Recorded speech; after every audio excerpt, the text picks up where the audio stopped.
Ananda semuanya, kembali bertemu dengan Ibu Desi Eka Mulyani dalam video pembelajaran kali ini.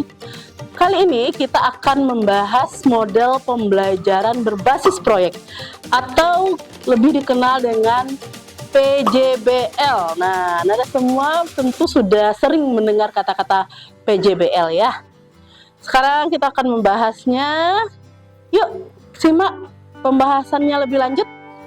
Model pembelajaran berbasis proyek merupakan model pembelajaran yang berpusat pada siswa, di mana lebih meningkatkan keaktifan siswa. Siswa akan mengembangkan keterampilan abad 21-nya sendiri. Tujuan dari pembelajaran ini, yang pertama adalah keaktifan dari siswanya. Yang kedua adalah adanya proyek. Dengan adanya proyek, maka itu akan meningkatkan motivasi dari siswa. Kemudian yang ketiga adalah pengembangan keterampilan abad 21 yang kita kenal dengan 4C, yakni keterampilan berpikir kritis, kolaborasi, komunikasi, dan kreativitas.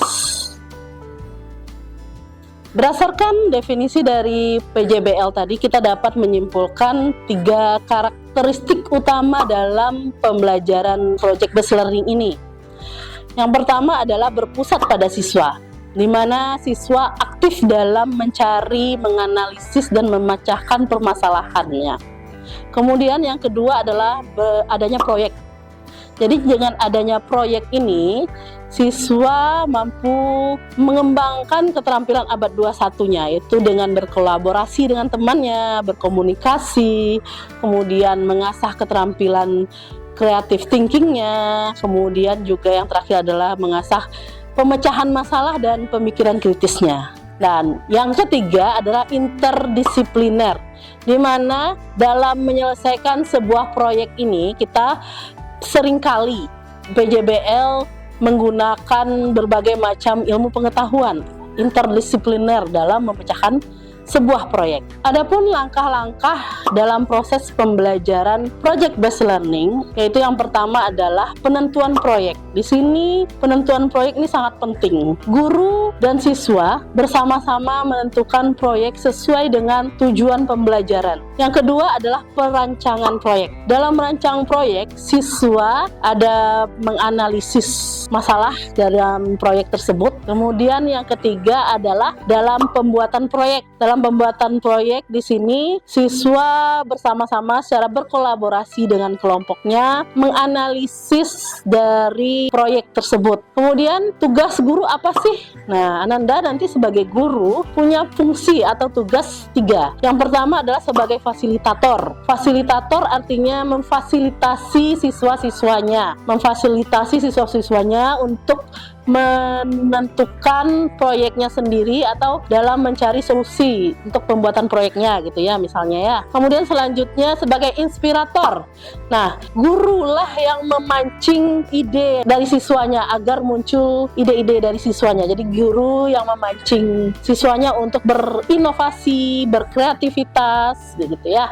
Kemudian yang terakhir, guru sebagai evaluator. Nah, tugas dari siswa itu kita evaluasi apa saja dari mana sampai mana, apa kendalanya. Jadi di sini evaluasi itu juga sangat penting.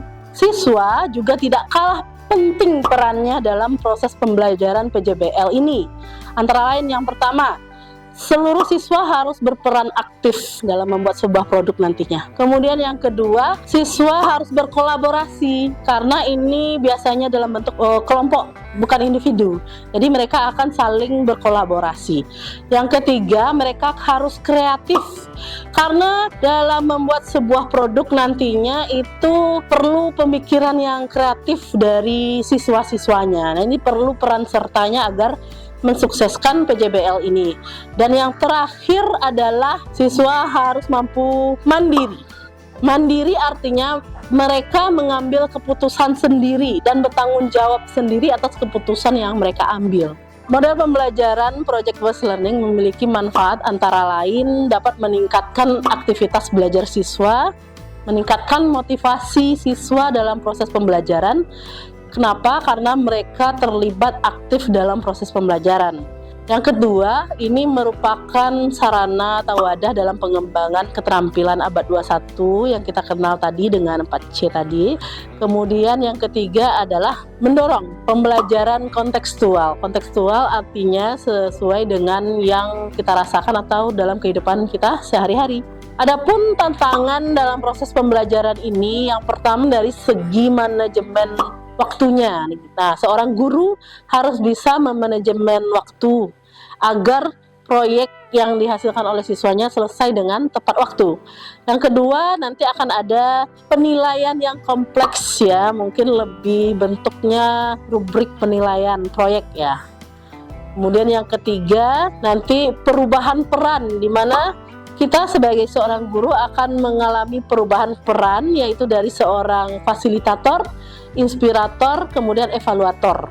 Itu adalah tantangan yang harus seorang guru hadapi dalam proses pembelajaran PJBL ini. Adapun pembelajaran ini sangat bagus diterapkan dan cukup bagus dengan hasilnya, yakni mewadahi keterampilan abad 21 yang tadi kita kenal dengan 4C. Demikian video pembelajaran kita hari ini, semoga dapat memberi manfaat untuk Ananda semuanya. Sampai ketemu lagi di video pembelajaran berikutnya.